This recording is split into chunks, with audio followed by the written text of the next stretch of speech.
Ay, nagkakain na naman po. Si Charmaine po guys, si Charmaine. Si Charmaine.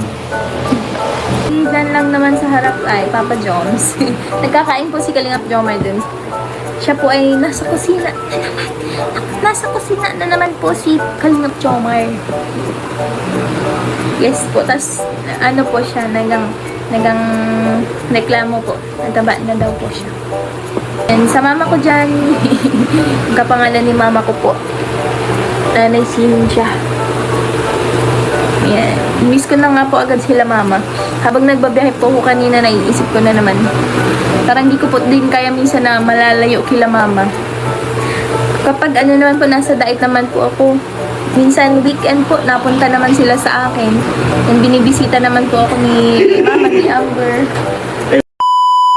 So yan, nakita niyo po ang ating video clip na napanood po natin sa live ni Carla Bells. So yun, binuking niya si Kalingap Jomar na si Papa Joms daw ay kain ng kain at nagrereklamo na tumataba na ito. So kain is life talaga itong si Papa Joms, no? So at least merong makakain, di ba? So habang may makakain pa, kain tayo ng kain. Ganun dapat. Wala namang wala namang magpipigil sa atin. Kung gusto natin kumain, kumain tayo. As long as meron tayong ikabili, di ba? Kung wala nang ikabili, that's the time wala na tayong kakainin. Pero bumabawi naman si Papa Joms, nagwo-workout naman po siya, no? Pero yun nga lang, medyo malakas nga lang talaga kumain si Papa Joms. So tawang-tawa naman po si Carla dito habang binubuking niya itong si Papa Joms, si Kalingap Jomar. Nakakatawa guys yung mag-agum. So yun na nga, dito rin po, no, napansin rin po natin na nabanggit niya yung Mama Cynthia niya. May nag-comment kasi dito na magkapangalan sa Mama Cynthia niya. So ayun, miss na miss na niya daw si Mama Cynthia niya. So hindi talaga siya hindi siya sanay na malayo sa kanyang pamilya. So ganun niya kamahal yung mama niya, ganun niya kamahal yung magulang niya, yung mga kapatid niya. So napilitan lang siyang malayo sa kanyang pamilya dahil nag-aaral siya. So kailangan din talaga na maging independent tayo minsan. So kailangan talaga natin yan. Kailangan natin gawin, no, para na rin sa ating kinabukasan. Pero kitang-kita po natin si Carla habang nag-i-enjoy siya sa bakasyon. Nandun pa rin yung nagpo-promote pa rin siya ng kanyang business, di ba? Talagang binabalance ni Carla Bells habang nag-i-enjoy siya ay nandun pa rin yung pagka-businesswoman niya, no? Nandun pa rin yung mindset niya na dapat habang tayo gumagastos tayo, dapat may kikitain din po tayo. Tulad ng pagla-live niya, di ba? Kumikita rin po siya dito sa kanyang live.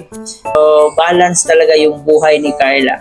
Study, enjoy, tapos business. Ayun, ganitong mga mindset ng babae ang dapat tularan, no? So yung iba kasi, yung mga ibang mindset talagang gastos lang, kahit hindi naman dapat bilhin.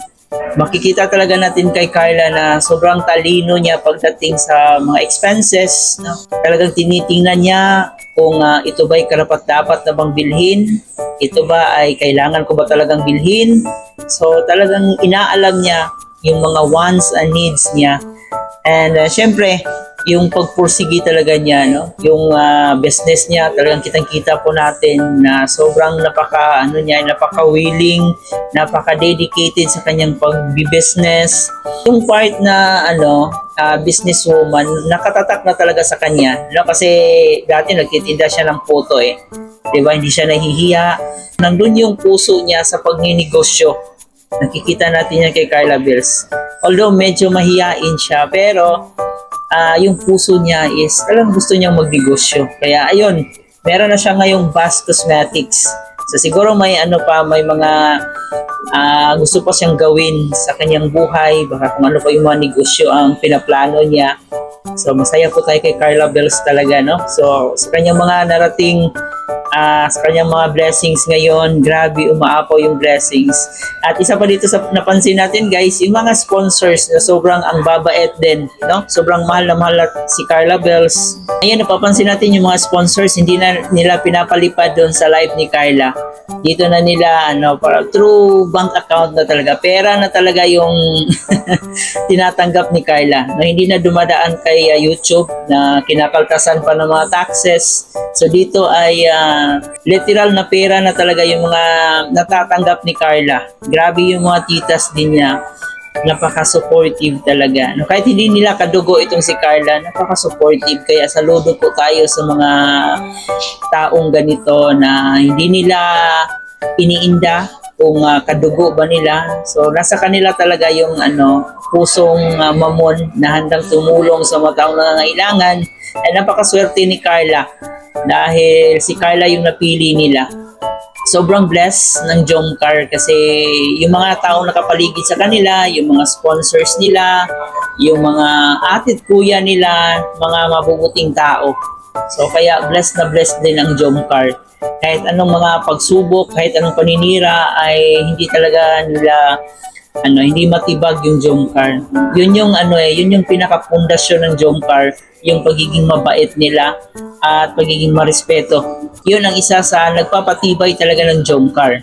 So we know na enjoy po yung Jomcar natin doon. Pero kahit nandun sila nag-i-enjoy, tulad ng sinabi natin, ay nandun pa rin yung negosyo nila. promote ng negosyo. Si Kalingap Jomar din, syempre nandyan din po siya sa kanyang negosyo. May doon sa glota at saka doon sa mga pastel niya. Sobrang boom talaga, no? Boom yung negosyo ng ating Jomcar. So maganda ito kasi itong mga panahon na to, sobrang napakalakas pa. No? Marami pa mga viewers, supporters na handang tumulong sa kanila.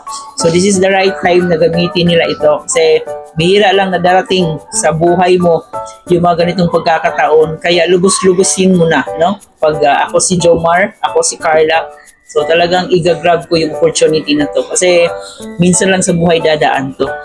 So at least ngayon, sobrang ganda po ng takbo ng kanilang negosyo. At marami tayong nakikitang mga supporters ng Jomcar na sobrang napaka-supportive dito sa kanilang negosyo, no? Yung mga nag-o-order. So sa mga hindi pa po naka-order dyan, i-message nyo lang po yung kanilang mga Facebook page, no? Para makiter po kayo at para makapag-order na rin po kayo. Abang-abang na po tayo guys sa mga karagdagang updates sa ating Jomcar, kung saan kasalukuyan pong nandun sila sa Baguio ngayon. At dito nga po, good news na nga talaga ito na nakaschedule na po for premiere ang Jomcar Part 108. So wag po kayong mag-alala dahil makikita na po natin yan sa main channel ni Kalinga Prab. So hantayin na lang po natin ang premiere ni Kalinga Prab mamaya, no? Mga solid Jomcar fans. So bago tayo mag-end ng ating reaction video, shoutout muna tayo sa ating ama ng Kalinga, Kuya Bal Santos Matubang, Ate Edna Vlog and Kalinga Prab. Supportahan po natin ang mga K-Boys, Kalinga Partners, mga charity vloggers sa Pilipinas na tumutulong sa ating mga kababayang may hirap. Huwag natin kalimutan. At syempre guys, inyong lingkod, Chloe TV, baka naman paki-hit ang subscribe button, paki-like and share na ating video, at paki-turn notification bell para laging updated every time na mag-a-upload po tayo. So once again, hanggang sa muli, ito po yung host na si Chloe TV. Thank you for watching.